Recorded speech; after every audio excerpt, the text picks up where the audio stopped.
Hello, hello, hello, hello.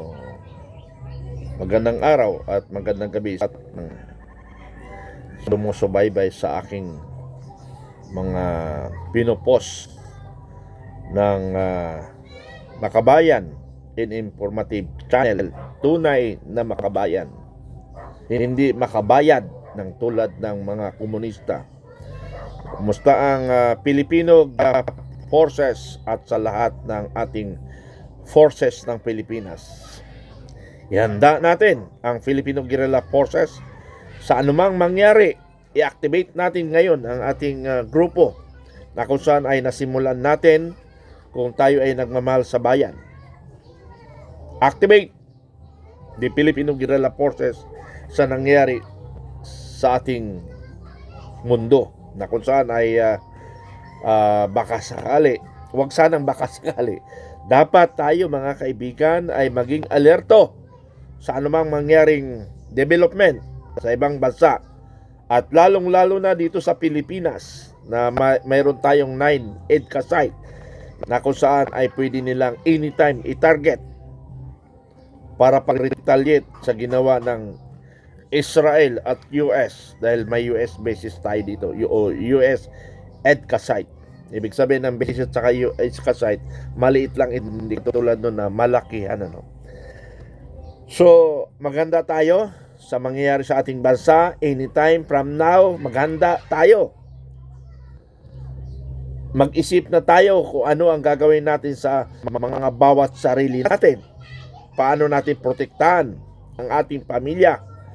Tayong mga nasa gobyerno, isipin nyo ang inyong kababayang Pilipino, lalo ng ating Pangulo na naghamon ng giyera, pang 30 days lamang. Tama, pang 30 days lang kasi pag hinulugan tayo dito ng araw, lubog na tayo, So, handa tayo, Filipino Guerrilla Forces.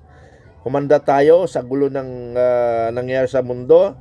Handa rin tayo dito sa gulo ng Pilipinas na kung saan ay ubos na ang kaban ng bayan natin. So, mayroong 18 brave Marine soldiers o 18 soldiers ay handang mamatay para lang magsabi ng katotohanan. Ang panawagan ko sa lahat ng nagmamahal sa bayan, handa tayong mamatay para sa kapakanan ng ating apo. Ang pinaglalaban natin ngayon, kapakanan ng ating apo, mga kaibigan. Alam ko, maraming matatapang sa atin, pero ang tapang natin ay ginagamit lang natin ng personal.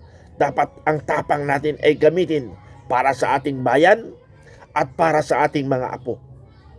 Kung mahal ninyo ang bayan nyo, mahalin nyo rin ang inyong apo. Dahil sila ang makikinabang or sila ang mapiperwisyo kung hindi tayo kikilos. Napakaswerte natin na mayroon tayong Pangulo ng bansang ito na adik at isang magnanakaw na tayo ay pinabayaan. Hinayaan tayo. Kaya maswerte tayo dahil sa kanyang kabubuhan ba o katangahan. Dito maglitawan ang galit ng Pilipino para mabago ang sistema. Mababago natin ang sistema. Ayaw ko ng eleksyon by 2028. Walang mangyayari, mga kaibigan, mga kasama, kung hinihintay lang natin ang eleksyon para lang tayo maposisyon. Ang 2028 ay hindi pagbabago. Kung hindi, it's either malugmok tayo pa sa kapamakan or maaring kunting uunlad. Kunti, hindi ko sabing uunlad. Maaring kukunti na uunlad tayo. Doon lang tayo mapupunta, mga kaibigan. Kaya gusto ko, before 2028, kilos tayo. Panahon na natin na ilabas ang galit dahil itong korupsyon, hindi ito mahinto kahit sino pa ang magiging Pangulo ng Pilipinas. Hindi yan mahinto kung hindi pagbabago na dapat bawiin natin ang kapangyarihan ibinigay natin sa ating Pangulo. Tayo nagluklok, tayo lang may karapatang tanggalin siya. Hindi politika ang pinag-uusapan natin mga kababayan, kung hindi ang bayan at apo natin. Kayo mga trolls, maawa kayo sa apo ninyo. Ang pinag-uusapan dito, apo natin at ang ating bayan. Hindi politika, ayaw ko ng politika, magulo. And that is the cause of corruption, politics. Tayong Pilipino, nag-away-away. It's because of politics. Kami mga retard at active, nag-away-away, nagkakairingan. It's because of politics. Pero salamat Armed Forces of the Philippines. Salamat Armed Forces na nagbago ang inyong mga mensahe. Colonel Padilla, salamat. Na kung saan ikaw ay binabatikos ko. Ngayon, salamat Colonel Padilla and General Browner. Tuloy-tuloy. Na sana nasa pagitan lang kayo. At kumilos kayo. Kumilos kayo. Na yung sinasabi nyo na kayo ay humahanga sa 18 brave soldiers na lumalabas ng katotohanan. Saludo ako mga kaibigan, mga kabaro ko, saludo ako sa inyo. Mahal nyo ang ating bayan at lalong mahal ninyo ang ating mga apo. Maraming salamat, maraming salamat. Huwag tayo magpadala sa politika. Dapat ang isipin, bayan muna at apo muna. Salamat. Panawagan sa lahat ng retired military, retired Philippine National Police, at saka mga na tanggal sa serbisyo, at KAPGO, the new reservists. Ang panawagan ko ay bilang maging witness kayo na magiging bayani or witness kayo na ginawaran natin ng karangalan ang 18 Marines na nagsasabi ng katotohanan. So yun ang kailangan namin. Yung kung sakali ay makakapunta kayo ay pwede. So yung lugar i-announce pa namin kung saan gaganapin kasi pinag-aralan pa kung saan gaganapin So pero kung sakaling hindi kayo makapunta ay pwede na kayo magbigay ng pangalan nyo, ang inyong rango, cell number. Yun ang pinakamahalaga. Sa Philippine National Police, may cell number rin sila at saka rango. Sa reservist, mayroon ring cell number ang reservist, At ang KAPGO, wala na. Basta KAPGO, ilagay ang complete name at ipadala sa akin through my messenger or my number is 0956-1872-065. I repeat, 0956-1872-065. Yun yung aking cellphone number. Pwede nyo na lang ako i-text. I-text nyo yung pangalan ninyo at cell number. So sa mga reservists, ang tanong, pwede ba sila? Yes? Hindi naman sila on duty, hindi naman sila call to active, Sila ay ready reserve. Ibig sabihin, ready reserve, sila ay civilian pa. Naka-ready sila kung pagre-reportin sila. So, pwede ang reservist, Kasi nga, para sa akin, hindi ako abogado, pero nakikita ko na wala silang violation. Bakit? Dahil ang kanilang lang pagpapatunay na naging bayani ang 18 Marines, 18 Marines na nagsiwalat ng katotohanan. Katotohanan lang ang pinag-uusapan, hindi kasinungalingan. So, kung sino ang retired military or separated from the service, Philippine National Police, ganun rin, retired or out of the service, KAPGO, reservist, ay nanawagan kami na kung po pwede ay maging witness kayo sa aming awarding ng United People's Initiative, ano, sa mga magigiting na 18 Marines or 16 Marines and 2 Army, ano. So, yun lang para isa kayong testigo at magiging history ito, ano. History ito na ilalagay natin sa isang lugar, public man or private area. Pag public kasi, medyo ayaw tayo payagan ng administrasyon because public, kanila daw yung publiko. So, hayaan natin sila. Pero kung pribadong lugar, wala silang magagawa kasi that is private, ano. Tapos, kung umikot man ang mundo, pwede nating ilagay sa public at gagawa natin ng executive or whatsoever na maging legal. So, uli, panawagan ko sa lahat ng mga sumusuporta sa katotohanan, maging witness sa 18 Marines o 18 brave soldiers na pipirma kayo, lalagda kayo na naging witness or ibigay nyo lang pangalan sa akin. Ulitin ko number, 0956187265. Pwede nyo na i-text or may messenger, Bukay Mitran, ano? May messenger, Bukay Mitran, naka-uniforme po ako. So yun lang ang panawagan ko sa lahat ng mga magigiting na Pilipino, magigiting na sundalo, pulis, reservistman, or kapgo.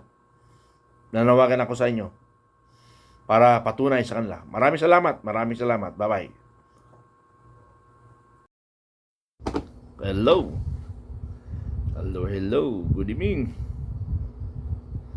Good afternoon. Good morning. Sana sulok tayo ng daigdig, ano? Sa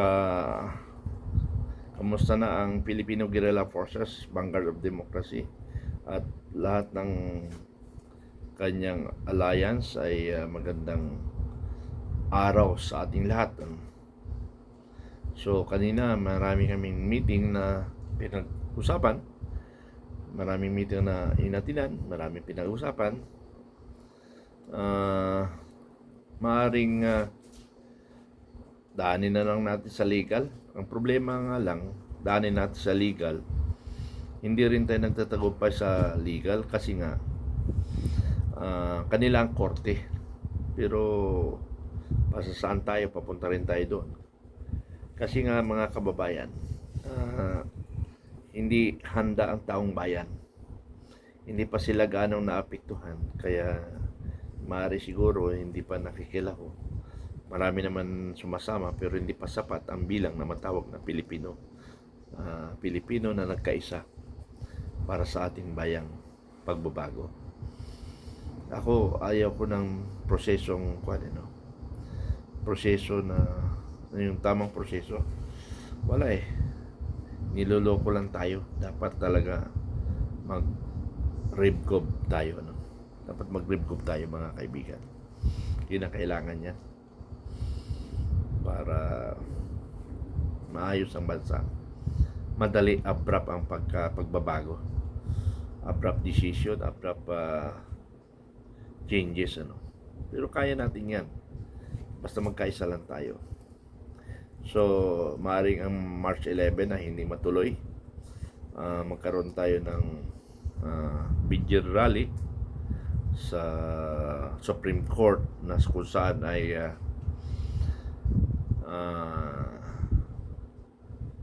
pipwersahin natin ang Supreme Court na wag nang ipinding, wag nang isang tabi ang mga reklamo, dapat desisyonan nila.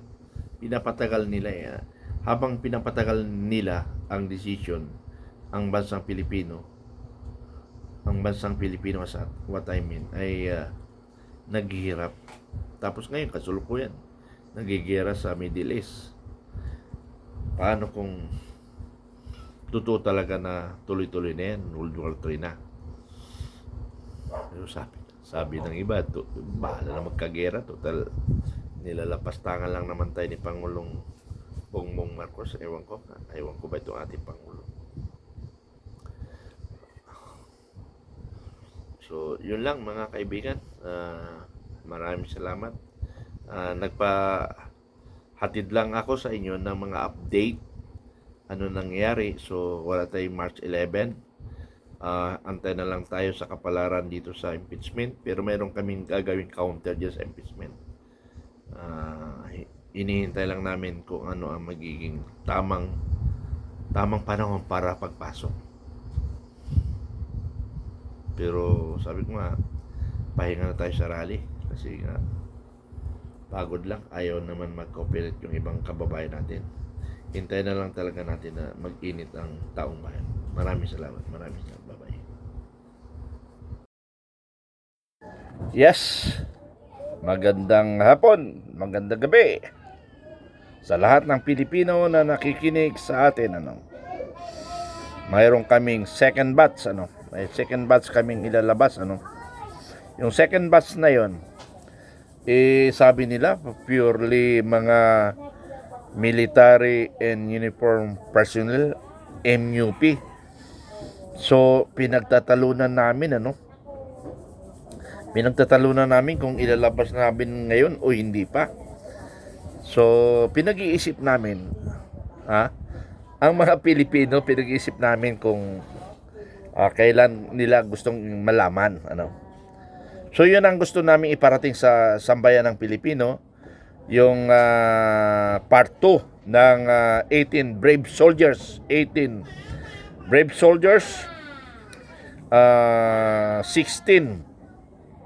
Philippine Marines and dalawa ang Philippine Army. Ang alam ko noon ay yung opisina noon nung dating dalawang sundalo, kung hindi ako nagkakamali, ay galing sa Office of the Chief of Staff ng Philippine Army at saka Chief of Staff ng Armed Forces, yung pinanggalingan niya.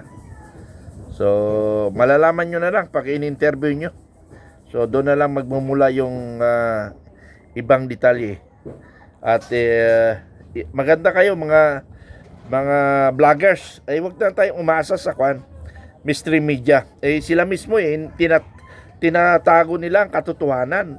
Kaya maraming kasalanan ang mystery media sa sambayan ng Pilipino.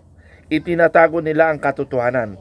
Pero sumasaludo ako ngayon sa ibang mga mystery media reporter na latara na silang humaharap sa katotohanan.